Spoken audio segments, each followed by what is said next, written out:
প্রিয় স্টুডেন্টরা, তাহলে তো আশা করি তোমরা সবাই ভালো রয়েছো। আজকে আমি হাজির হয়েছি ক্লাস 10 এর অঙ্ক নিয়ে। হ্যাঁ, 10 এর অঙ্ক। আমরা আজকে অঙ্ক করব। বসে দেখি এক দাগের একের 6 নম্বর অঙ্কগুলো, অর্থাৎ এক দাগের একের 6 দাগের যে অঙ্কগুলো রয়েছে সেই 6 দাগের অঙ্কগুলো আমরা আজকে করব। তাহলে চলো দেরি না করে সহজেই অঙ্কগুলো করে নেওয়া যাক।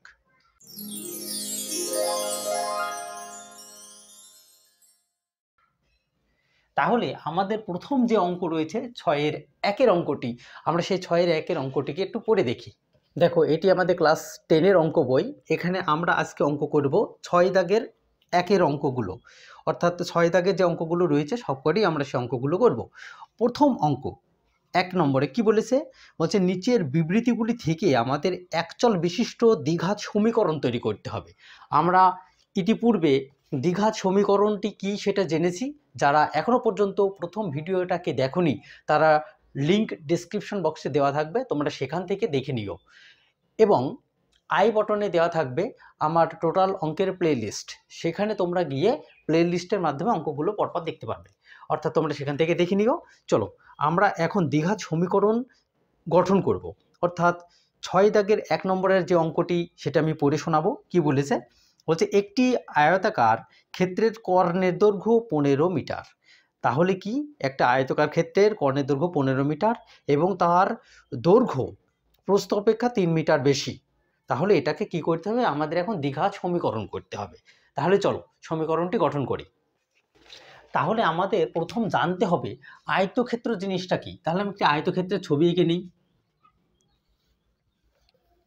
এটি হলো একটি আয়তক্ষেত্রের ছবি, যার বড় বাহুটা হলো দৈর্ঘ্য আর ছোট বাহুটা হলো প্রস্থ। তাহলে আমি একটু লিখে দিই, এটা দৈর্ঘ্য আর এটা হলো প্রস্থ। তাহলে এই দিকেটা যদি প্রস্থ হয় তার মানে এটাও প্রস্থ, এটা যদি দৈর্ঘ্য হয় নিশ্চয়ই এই বাহুটাও দৈর্ঘ্য। এখানে কি বলেছে অঙ্কে? অঙ্কে বলেছে কর্ণের দৈর্ঘ্য 15 মিটার। তাহলে আয়তক্ষেত্র আমরা দেখতে পেয়েছি। এবার কর্ণটা কি? কর্ণ হচ্ছে আয়তক্ষেত্রের এই যে কোণ দুটিকে যদি যুক্ত করি তাহলে যেটা পাবো সেটা হচ্ছে কর্ণ। তাহলে এই কর্ণ কত মিটার? এটা হচ্ছে বলে দিয়েছে অঙ্কে, এটা হচ্ছে 15 মিটার। তাহলে আমরা পেয়েছি। এবার বলেছে কি যে দৈর্ঘ্য যদি প্রস্থ অপেক্ষা 3 মিটার বেশি হয়, তাহলে দৈর্ঘ্য প্রস্থ থেকে 3 মিটার বেশি, তার মানে এটা কিন্তু এই প্রস্থের থেকে বেশি। আমরা যদি প্রস্থটাকে মনে করি এক্স ধরেছি, তাহলে দৈর্ঘ্য কত হবে? সেখানে 3 মিটার বেশি, তার মানে এক্স প্লাস 3 হয়ে যাচ্ছে। তাহলে আমরা এটাকে বুঝবো কিভাবে? তাহলে অঙ্ক শুরু করি। ধরি বা মনে করি আয়তক্ষেত্রকার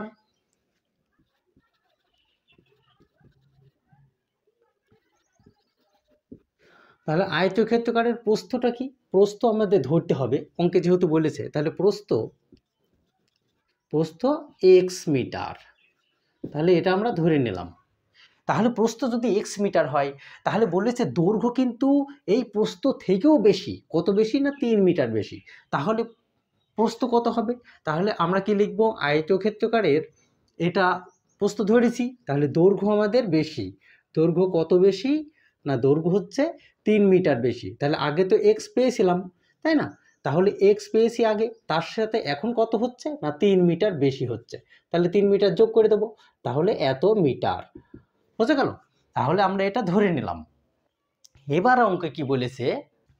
তাহলে এবার আমরা কি করব? তাহলে প্রশ্ন অনুযায়ী, তাহলে আমরা করব প্রশ্ন অনুযায়ী।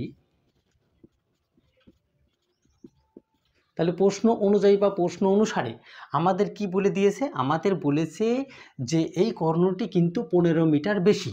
তাহলে আমরা আগে থেকে যদি 15 মিটার লিখে নেই, তাহলে সমান সমান 15। কারণ কি? তার আগে আমাদের দৈর্ঘ্য প্রস্থটাকে লিখতে হবে। তাহলে আমাদের মানে কর্ণ বের করার সূত্র কি? সূত্রটি রুট ওভার দৈর্ঘ্য স্কোয়ার প্লাস প্রস্থ স্কোয়ার ইজ ইকুয়াল টু এটা। তার মানে এইটা আমাদের কার সূত্র? এটা হচ্ছে এই কর্ণ বের করার সূত্র। যেহেতু কর্ণ বলে দিয়েছিল 15 মিটার, তাহলে 15 মিটার রয়েছে। তাহলে এবার দৈর্ঘ্য কত? এই দেখো, দৈর্ঘ্য আমাদের এখানে রয়েছে দৈর্ঘ্য, আর প্রস্থ কত? এই যে প্রস্থ রয়েছে। তাহলে এটাকে আমরা এখন লিখে ক্যালকুলেশন করব।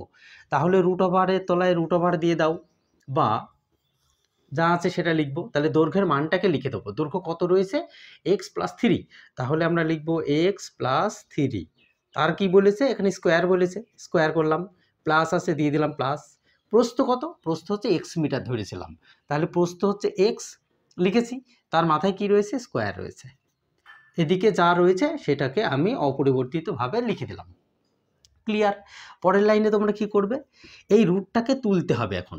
তাহলে রুটটাকে যদি তুলে সমান সমানের ওই দিকে নিয়ে যাই, তাহলে কি হয়? এটি রুটটাকে তুলে যদি সমান সমানের ডান দিকে বা বাম দিকে নিয়ে যাওয়া যায়, তাহলে কিন্তু রুটে স্কোয়ার হয়ে যায়। রুট কি হয়? তুলে গেলে স্কোয়ার হয়। তাহলে এটা যা আছে আমরা তাই লিখে দেবো, কারণ রুটটাকে তুলে দিয়ে স্কোয়ার করছি। তাহলে যা আছে লেখো। তাহলে রুটটাকে তোলা হলো, এই রুটটাকে তোলা হলো মানে 15-র মাথায় এখন স্কোয়ার হয়ে গেল। ঠিক আছে? 15 কত হলো? স্কোয়ার হলো। তাহলে পরের লাইনে এবার আমরা কি করব? এটা হচ্ছে এ প্লাস বি তার হোল স্কোয়ারের যদি সূত্র করো, তাহলে এখানে তোমরা জানো সবাই কি, এ প্লাস বি তার যদি হোল স্কোয়ার করি, তার সূত্রটা কি? সূত্র হচ্ছে a square plus 2ab plus b square, এটা সূত্র। তাহলে এই সূত্র অনুযায়ী এটাকে যদি আমরা ভাঙি, তাহলে কি হবে? এটা ইজ ইকুয়াল টু আমরা কি ধরবো? এ ধরবো, আর এটা ইজ ইকুয়াল টু বি ধরবো, তাই না? তাহলে আমরা কি লিখবো? যে এক্স স্কোয়ার প্লাস 2ab, ওই যে লিখেছি 2 ইন্টু এ মানে কি এক্স, ইন্টু বি মানে কি 3, তাই না? তাহলে 2ab প্লাস প্লাস কি বি স্কোয়ার, বি স্কোয়ার মানে 3 তার স্কোয়ার। ওকে, তাহলে এটার কাজ হয়ে গেল। প্লাস পড়ে আছে, প্লাস দিলাম, প্লাস এক্স স্কোয়ার এখানে যেভাবে আছে দিয়ে দিলাম x square is equal to আছে 15 গুণ করলে হয় 225, তাহলে 225। ক্লিয়ার এটুকু? এবার দেখো এটাকে আমরা এখন ক্যালকুলেশন করে নেব, ভেঙে নেব। ভাঙা আছে, এখন যোগ বিয়োগ করব। তাহলে প্রথমে এক্স স্কোয়ার পেলাম, প্লাস 2-এর সাথে 3 গুণ করলাম 6, তার সাথে এক্স পড়ে আছে তাহলে 6x, প্লাস পড়ে আছে দিলাম, প্লাস 3-এর স্কোয়ার করলে কত হয়? 9 হয়। এখানে যোগ চিহ্ন আছে দিয়ে দিলাম, এক্স স্কোয়ার পড়ে আছে দিয়ে দাও, ইজিক্যাল টু কত রয়েছে? 225 হলো। এবার যোগ বিয়োগ করে নাও। তাহলে আমরা পরের লাইনে কি করব? এখানে এক্স স্কোয়ার রয়েছে, এখানে এক্স স্কোয়ার রয়েছে, তাহলে এখানে একটা এখানে একটা, কটা হলো? দুটো। তাহলে আমরা লিখব 2x স্কোয়ার, যোগ চিহ্ন আছে দিয়ে দিলাম, যোগ, এখানে 6টা এক্স আর কোনো জায়গায় এক্স নেই, তাহলে তাই লিখব 6x। এখানে প্লাস কত আছে?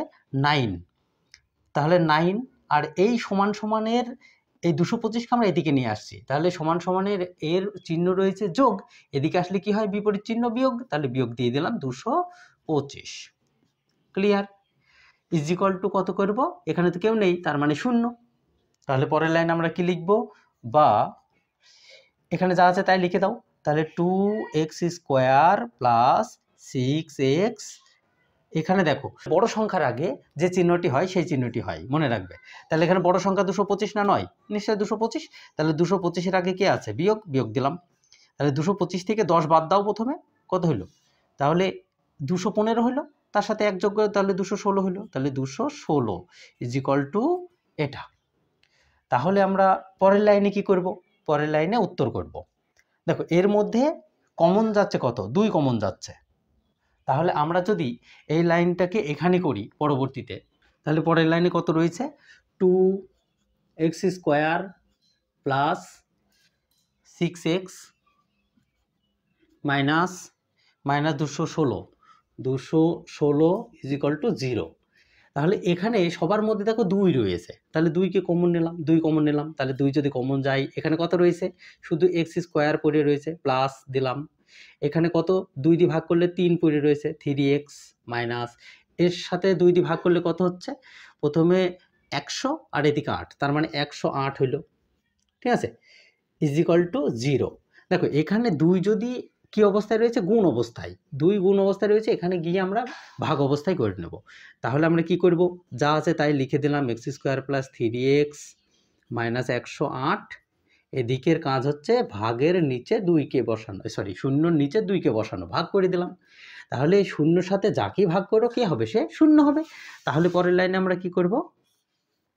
পরের লাইনে x square plus 3x minus 108 is equal to 0, এটা আমাদের অ্যান্সার।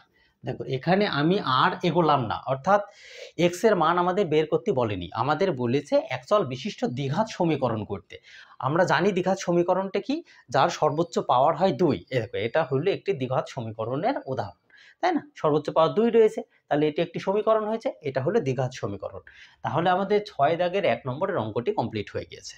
তাহলে চলো আমরা 6 দাগের এখন 2 নম্বরের অঙ্কটি করব। তাহলে আমরা 2 নম্বরের অঙ্কের দিকে যাব। আমি বোর্ডটাকে ক্লিয়ার করে দিই। আশা করি বুঝতে পেরেছো। বুঝতে পারলে অবশ্যই ভিডিওতে একটি লাইক করবে, আর ভিডিও কেমন হয়েছে সেটা তুমি অবশ্যই কমেন্টে জানাবে। বুঝতে পেরেছো কি সেও জানাবে, না বুঝতে পারলেও জানাবে। তাহলে চলো আমরা 2 নম্বরের অঙ্কটির দিকে যাব, আমরা এটা ক্লিয়ার করে নিই। এখন আমরা 2 নম্বরের অঙ্কটির দিকে যাব। তাহলে দেখো আমি একটু পড়ে শোনাই। বলছে এক ব্যক্তি 80 টাকায় কয়েক কিগ্রা চিনি কিনেছেন। যদি ওই টাকায় তিনি আরও 4 কেজি চিনি বেশি পেতেন, তবে তার কিগ্রা প্রতি চিনির দাম 1 টাকা কম হতো। কি বলেছে?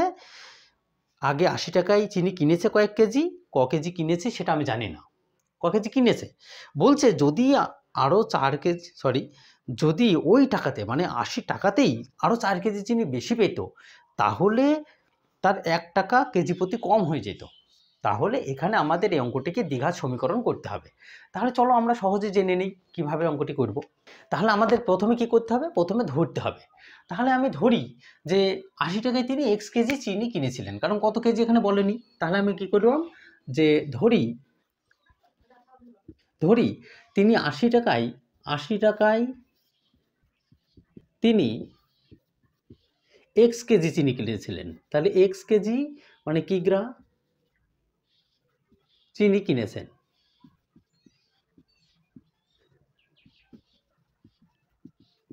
তাহলে আমরা বুঝলাম যে তিনি 80 টাকা দিয়ে x কেজি চিনি কিনেছিলেন, কারণ এটা আমি ধরে নিলাম, কারণ আমি তো জানি না কত কেজি কিনেছে, কত কেজি কিনেছিল সেটা বলেনি, আমাকে সেটা বার করতে হবে। বুঝা গেল? তাহলে এই লাইনটাকে আমরা এখন ঠিকঠাক করে লিখব। কিভাবে লিখতে পারি? তাহলে এই লাইনটাকে তো আমরা উল্টোভাবেও লিখতে পারি, যে আমরা লিখতে পারি যে x কেজি চিনির দাম 80 টাকা, এটা বলতে পারি, তাই না? তাহলে আমরা ঘুরিয়ে লিখি লাইনটাকে। কি বলবো? যে x কেজি চিনির দাম কত টাকা? 80 টাকা। এই লাইনটাকে আমরা ঘুরিয়ে লিখলাম, ঠিক আছে? তাহলে এখন এই যে x কেজি মানে ক কেজি, সেটা 5 KG, 10 KG, 1 KG, 3 KG, 1000 KG, 10,000 KG, যা খুশি তাই হতে পারে। তার মানে x এর কোনো মান এখানে আমাদের নির্দিষ্ট নেই। বুঝা গেল? তাহলে x কেজি চিনির দাম আমরা 80 টাকা পেলাম, তাহলে আমরা 1 কেজি দাম বের করে নিই। তাহলে 1 কেজি চিনির দাম ক টাকা হবে? নিশ্চয়ই কম হবে। তাহলে 80/x টাকা, এটা আমরা পেলাম, ঠিক আছে? এটা আমরা পেয়ে গিয়েছি। এবার অঙ্কে কি বলেছে? বলেছে যদি ওই টাকাতে, অর্থাৎ এই 80 টাকাতে তিনি আরও 4 কেজি বেশি পেতেন, 80 টাকাতে তিনি আরও 4 কেজি বেশি পেতেন, তবে 1 টাকা চিনির মূল্য কমে যেত, তবে 1 টাকা করে কমে যেত। তাহলে আমি কি লিখব? আগে তো আমরা x পেয়েছি, তাহলে এখানে x এখন কত বেশি পেতে বলছে? এখন বলছে 4 কেজি বেশি পেতে। তাহলে x + 4 কেজি চিনির দাম কত হচ্ছে? সেই একই দাম, চিনির দাম 80 টাকা।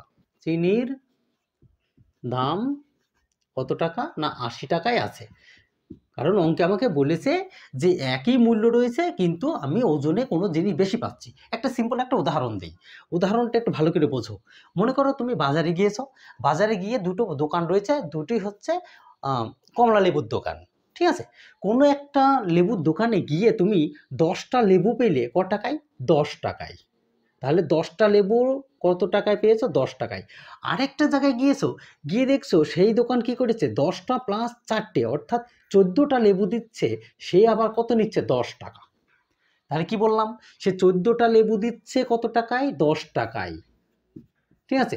তাহলে প্রথম ক্ষেত্রে দাম বেশি হইলো না দ্বিতীয় ক্ষেত্রে দাম বেশি হইলো? ডেফিনেটলি বোঝা যাচ্ছে যে প্রথমটায় 1 টাকা করে এক একটা লেবুর দাম, তার মানে দাম বেশি। আর এখানে 14টা লেবুর দাম 10 টাকা, তার মানে আমার লেবুর দাম কমে গিয়েছে। বোঝা গেল না ব্যাপারটা?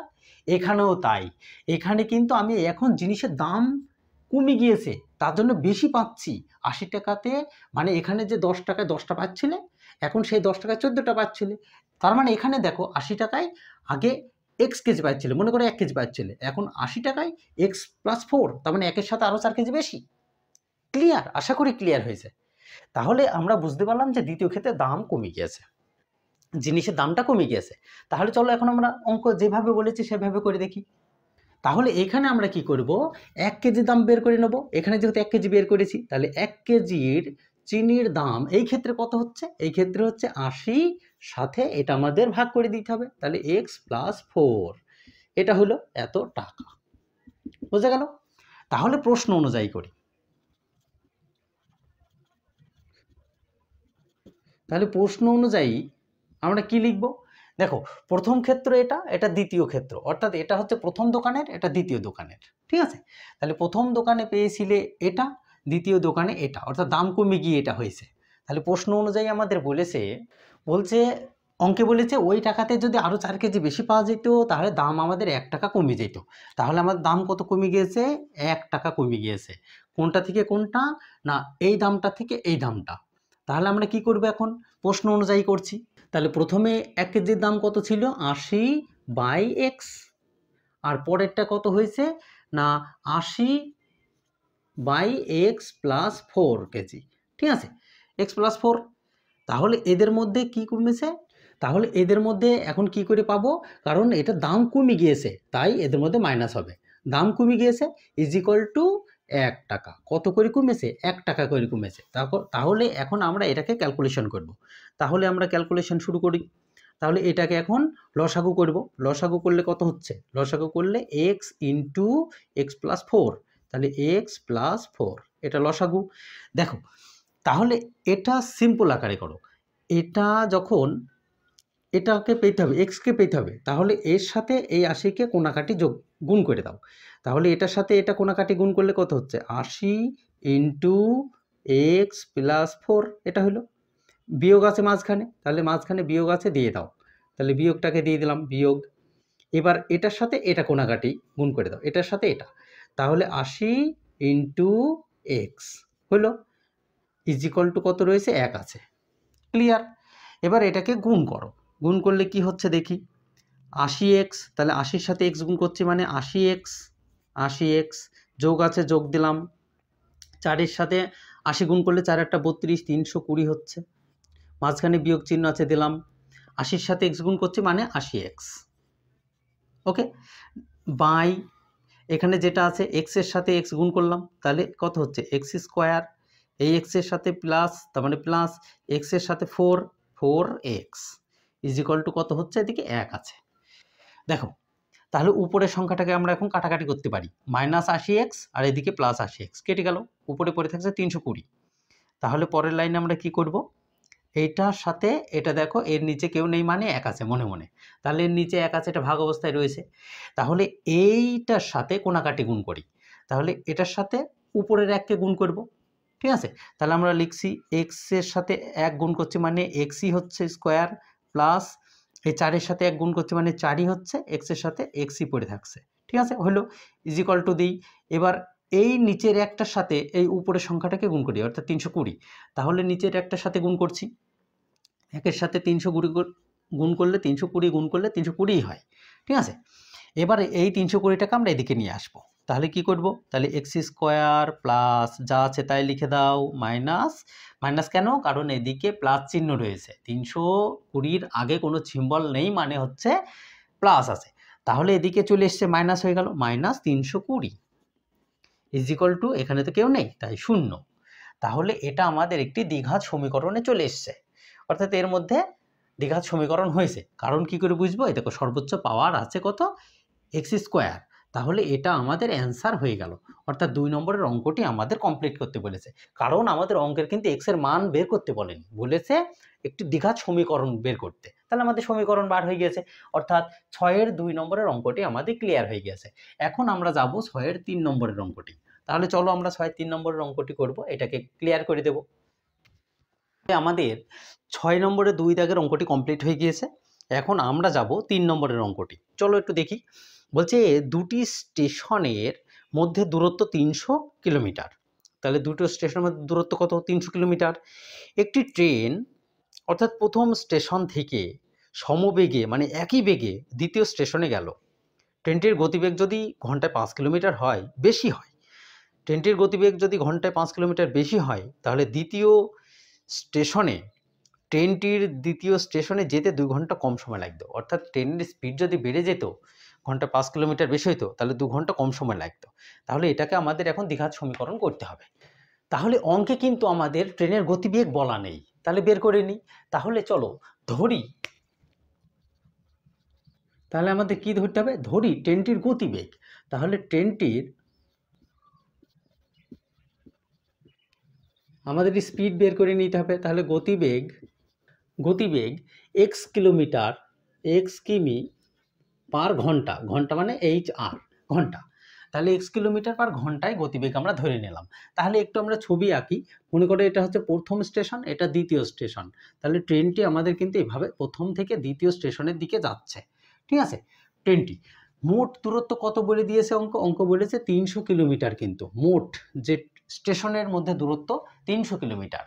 তাহলে এটা আমরা ধরে নিয়েছি, এটা গতিবেগ কত ধরেছি না এক্স কিলোমিটার বেগে আমরা ধরে নিলাম এর গতিবেগ। প্রথম স্টেশনের থেকে দ্বিতীয় স্টেশনের দিকে যাচ্ছে এক্স কিলোমিটার বেগে। তাহলে আমাদের এই ক্ষেত্রে একটা মনে রাখতে হবে, এর একটা সূত্র রয়েছে। সূত্রটা কি, তাহলে এটা যেতে কতটুকু সময় লেগেছে, তার একটা সূত্র বের করব। তাহলে সময় বের করার সূত্র রয়েছে। তাহলে সময় ইজ ইকুয়াল টু দূরত্বকে আমরা যদি গতি দিয়ে ভাগ করি গতিবেগ, তাহলে সময় বের হয়। দূরত্ব বাই গতিবেগ ইজ ইকুয়াল টু সময়। তাহলে দূরত্ব বাই গতিবেগ ইজ ইকুয়াল টু আমাদের সময় বার হয়। তাহলে এখানে কি আমরা ধরে নিয়েছি, ট্রেনটির গতিবেগ ধরে নিয়েছি এক্স, তাই না। আর দূরত্ব তো দেওয়াই রয়েছে এখানে 300 কিলোমিটার। তাহলে আমরা সময় বের করব। কিভাবে সময়টা বের করব, সূত্র অনুযায়ী। তাহলে সূত্র আমরা লিখে নিয়েছি, এবার আমাদের বার করার পালা। তাহলে ট্রেনটির সময় লাগবে কত, তাহলে আমরা কি লিখব, সময় লাগবে, অর্থাৎ ট্রেনটির সময় লাগবে কত সময় লাগবে ইজ ইকুয়াল টু আমাদের সময় তো দেওয়া আছে, এই যে সময়। এখানে দূরত্ব কত, দূরত্ব হচ্ছে 300 কিলোমিটার, অঙ্কে বলা রয়েছে 300 কিমি। তাহলে আমাদের অঙ্কে বলা রয়েছে গতিবেগ কত রয়েছে, গতিবেগ হচ্ছে আমরা পেয়েছি, এই দেখো গতিবেগ কত ধরেছিলাম এক্স। তাহলে গতিবেগ আমরা কত ধরেছি, এক্স কিলোমিটার পার আওয়ার। তাহলে এটা কি হচ্ছে, ঘন্টায় যাচ্ছে, তাই তো, এক্স কিলোমিটার পার আওয়ার। তাহলে এটা আমাদের ঘন্টায় বের করে নিলাম। এবার আসছি, তাহলে অঙ্কে আমাদের কি বলেছে, অঙ্ক বলেছে যদি 5 কিলোমিটার স্পিড বাড়িয়ে দিই, আমরা যদি 5 কিলোমিটার গতিতে বেশি যাই, তাহলে ট্রেনটির গতিবেগ এখন 5 কিলোমিটার বাড়িয়ে দেওয়া হলো, তাহলে সে কত সময় নেবে। নিশ্চয় গতিবেগ বাড়লে সময় কমে যায়, এটা তো তোমরা জানো। তাহলে আমরা ধরবো এবার 5 কিলোমিটার বেশি গতিতে গেলে, তাহলে 5 কিলোমিটার কিমি পার আওয়ার মানে ঘন্টায় 5 কিলোমিটার বেশি গতিবেগে গেলে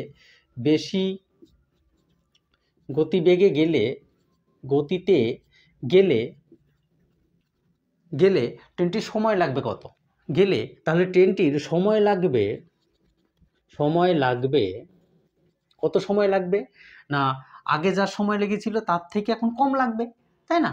আগে থেকে তো কম লাগতেই হবে, কারণ এখন ট্রেনের গতিবেগ বাড়িয়ে দিয়েছি, সেই জন্য কম লাগবে।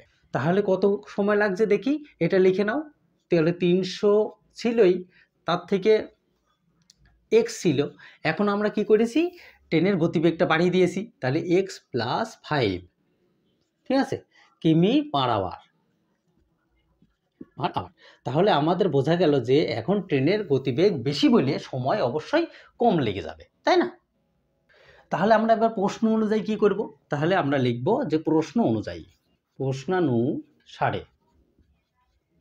তাহলে প্রশ্ন অনুযায়ী কি হলো, আমরা প্রথম ট্রেনের গতিবেগ, এই যে প্রথমটা আর দ্বিতীয়টা, তাহলে আমরা কি লিখব, প্রথম ট্রেনের গতিবেগ ইজ ইকুয়াল টু দ্বিতীয়, তারপরে কি বলেছে অঙ্কে আরো বলে দিয়েছে দেখো। তাহলে আমরা প্রশ্ন অনুযায়ী কি করব, অঙ্ক একটু লক্ষ্য করো, বলছে যদি ট্রেনটির গতিবেগ 5 কিলোমিটার বেশি হয়, তাহলে ট্রেনটি দ্বিতীয় স্টেশনে যেতে 2 ঘন্টা কম সময় লাগতো।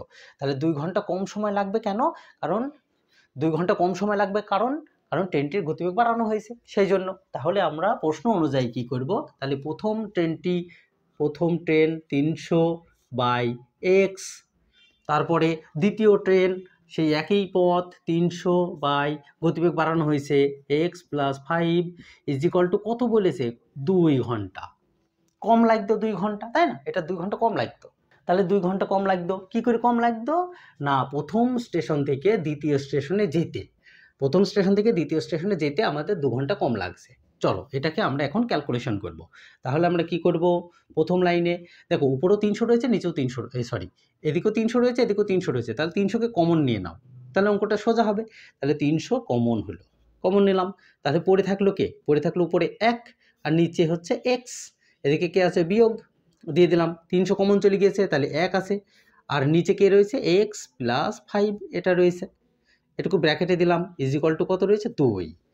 তাহলে এই 300কে গুণ অবস্থায় আছে ওদিকে নিয়ে যাও, ভাগ অবস্থায় হয়ে যাবে।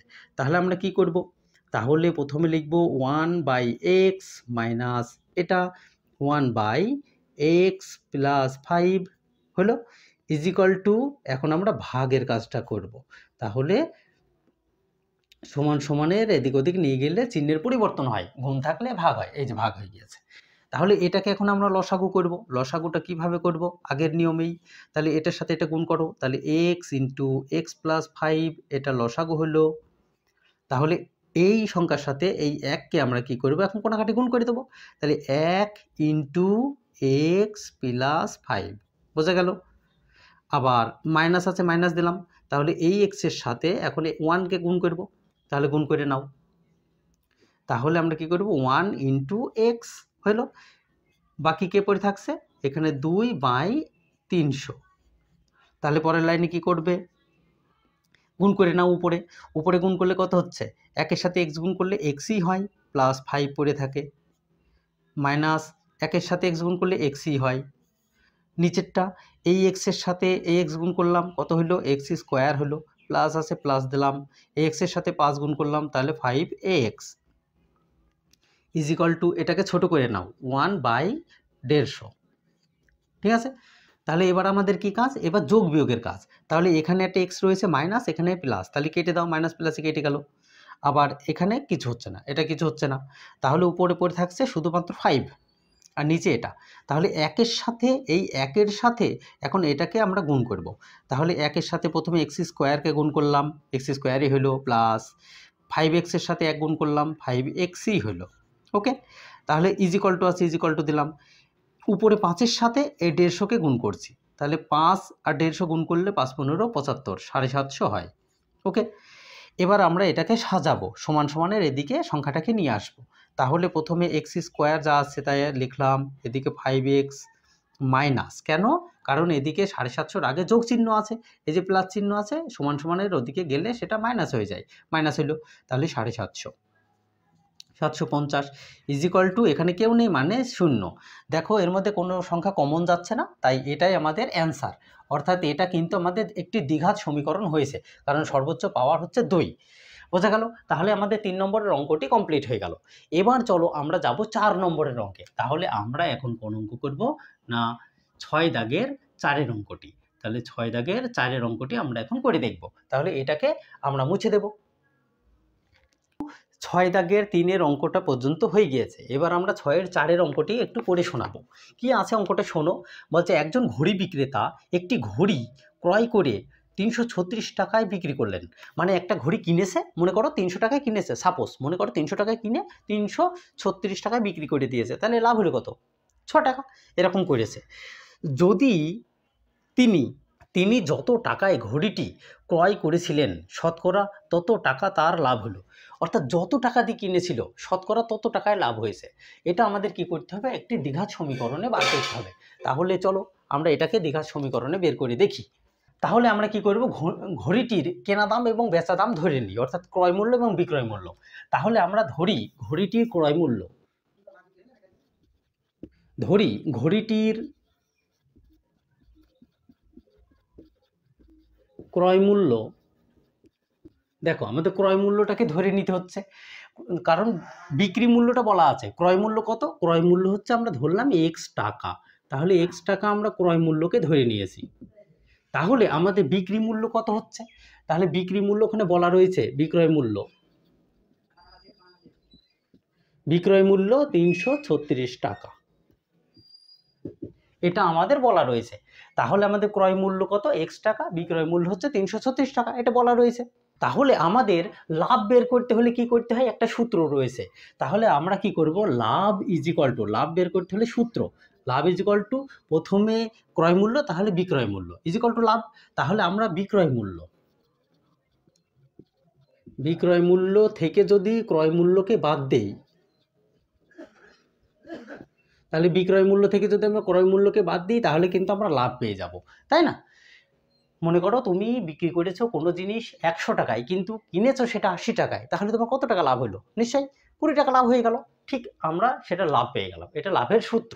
ওকে, তাহলে আমাদের প্রশ্ন অনুযায়ী কি বলেছে, তাহলে আমরা কি করব এবার প্রশ্ন অনুযায়ী। তাহলে প্রশ্ন অনুযায়ী আমরা এখন কি করব, অঙ্কে কি বলেছে একটু পরে শুনিয়ে দিই। অঙ্কে কি বলেছে একজন ঘড়ি বিক্রেতা একটি ঘড়ি ক্রয় করে 336 টাকায় বিক্রি করে দিয়েছে। যদি তিনি যত টাকায় ঘড়িটি কিনেছিলেন শতকরা তত টাকা তার লাভ হলো। তাহলে এবার আমাদের কি করতে হবে, তাহলে আমাদের সমীকরণটিকে বের করতে হবে, তাই না? আমরা প্রশ্ন অনুযায়ী কি পেলাম, প্রশ্ন অনুযায়ী আমরা ধরে নিয়েছি ক্রয় মূল্য x টাকা আর বিক্রয় মূল্য দেওয়া রয়েছে, তাহলে আমাদের লাভের সূত্রটা পেয়ে গিয়েছি। তাহলে আমাদের ক্রয় মূল্য বিক্রয় মূল্য কত না 336 টাকা মাইনাস এক্স, এই যে প্রথমে বিক্রয় তারপরে ক্রয় ইজ ইকুয়াল টু আমাকে কি বলেছে, যত টাকা লাভ হয়েছে তত টাকা দিয়ে কিনেছি শতকরা, তাহলে এক্স টাকা দিয়ে কিনেছি, কত পার্সেন্ট লাভ হয়েছে, x% লাভ হয়েছে। তাহলে আমাদের প্রশ্ন অনুযায়ী এটা বলে দিয়েছে যে বিক্রয় মূল্য মাইনাস ক্রয় মূল্য ইজ ইকুয়াল টু যত টাকা দিয়ে কিনেছিলাম শতকরা ততই হয়েছে লাভ, তাই না? তাহলে আমরা এটা পেয়ে গিয়েছি প্রশ্ন অনুযায়ী। এবার আমরা ক্যালকুলেশন করব, তাহলে কি লিখবো, বা এটা যা আছে তাই লিখে দাও, 36 minus x is equal to এটা এক্স ইন্টু কত, এটাকে আমরা শতকরা প্রকাশ করব, তাহলে শতকরা মানে 100, তাহলে শতকরা হয়ে গেল। তাহলে এদিকের কাজটা আগে করে নিই, তাহলে আমরা কি করব, 336 যা আছে তাই করলাম minus x is equal to এই এক্স আর এক্স গুণ করলে কত হয়, এক্স স্কোয়ার, তার নিচে কত রয়েছে 100। ওকে, তাহলে এবার এই টোটালটাকে আমরা ক্যালকুলেশন করব। এর নিচে কেউ নেই মানে কত রয়েছে, 1 রয়েছে, তাহলে এটাকে আমরা বজ্রগুণ করতে পারি, তাই না? তাহলে চলো আমরা সেইভাবেই করবো অঙ্কটিকে। তাহলে এই 100-র সাথে এই 336কে গুণ করছি, কত হচ্ছে বজ্রগুণ করলে, এটার সাথে এটা গুণ করলে 336 যা আছে লিখে দিলাম, দুটো শূন্য লিখে দাও, এত মাইনাস আছে মাইনাস, এই 100-র সাথে এক্স গুণ করলাম, তাহলে 100 এক্স হয়ে গেল। এবার ইজ ইকুয়াল টু রয়েছে, ইজ ইকুয়াল টু দিলাম, তাহলে এর নিচে কেউ নেই মানে 1 আছে, এক্স স্কোয়ারের সাথে গুণ করলে এক্স স্কোয়ারই হয়। তাহলে এবার সংখ্যাটিকে আমরা ক্লিয়ারভাবে সাজাবো, মনে করো যে এই সংখ্যাটিকে এদিকে নিয়ে যাচ্ছি, তাহলে সমান সমানের ওদিকে এক্স স্কোয়ার আছে, বসিয়ে দিলাম, ঠিক আছে, ইজ ইকুয়াল টু এই ইজ ইকুয়াল টুর এবার ওদিকে নিয়ে যাচ্ছি, তার মানে প্লাস মাইনাস হবে, মাইনাস প্লাস হবে, তাহলে 336-এর আগে কি আছে, এটার আগে প্লাস আছে, তাহলে মাইনাস 3 3 6 দুটো শূন্য হলো। এখানে কি চিহ্ন আছে, প্লাস মাইনাস আছে প্লাস হয়ে যাবে, কারণ কি, কারণ সমান সমানের ওদিকে বসাচ্ছি সংখ্যাটাকে, তাহলে 100x হয়ে গেল। ওকে, 100x হয়ে গেল, ইজ ইকুয়াল টু ওদিকে কেউ নেই মানে শূন্য আছে। তাহলে আমরা এবার কি করব, সংখ্যাটাকে সাজাবো। তাহলে প্রথমে আমরা এক্স স্কোয়ার, তারপরে কে রয়েছে 100x প্লাস আছে, দিয়ে দিলাম 100x প্লাস 100x হইল, মাইনাস কত রয়েছে 3 3 6 0 ইজ ইকুয়াল টু 0। তাহলে দেখো এটা কিন্তু একটি দ্বিঘাত সমীকরণ হয়ে গিয়েছে, অর্থাৎ এটা আমাদের অ্যান্সার। তাহলে অঙ্ক কিন্তু আমাদের এক্স এর মান কোনোটি বার করতে বলেনি, বলেছে শুধুমাত্র দ্বিঘাত সমীকরণটিকে বের করে দেখাতে। তাহলে অঙ্ক অনুযায়ী আমাদের দ্বিঘাত সমীকরণ হয়ে গিয়েছে। আশা করি অঙ্ক বোঝা যাচ্ছে, যদি বোঝা যায় তাহলে অবশ্যই ভিডিওতে একটি লাইক করবে, সুন্দর কমেন্ট করবে এবং চ্যানেলে নতুন হয়ে থাকলে সাবস্ক্রাইব করে রাখবে এবং বন্ধুদের মধ্যে চ্যানেলটিকে শেয়ার করে দেবে। আশা করি প্রাইভেট পড়ে যেগুলো তোমরা বুঝতে না পারছো, আমার ভিডিও দেখে ডেফিনেটলি সেগুলো বুঝতে পারবে। বুঝতে পারছো কি না পারছো অবশ্যই কমেন্টে জানাবে। তাহলে আমরা এবার 4 নম্বরের অঙ্কটিকে কমপ্লিট করে নিয়েছি। আমরা এর অঙ্ক অনেক লেন্থ হয়ে যাচ্ছে বলে আমরা এর পরের ধাপ, অর্থাৎ এখনও 4টে অঙ্ক বাকি রয়েছে, সেগুলো কিন্তু আমরা পার্ট 3-তে জানবো। তাহলে আমরা মিলবো পার্ট 3-তে।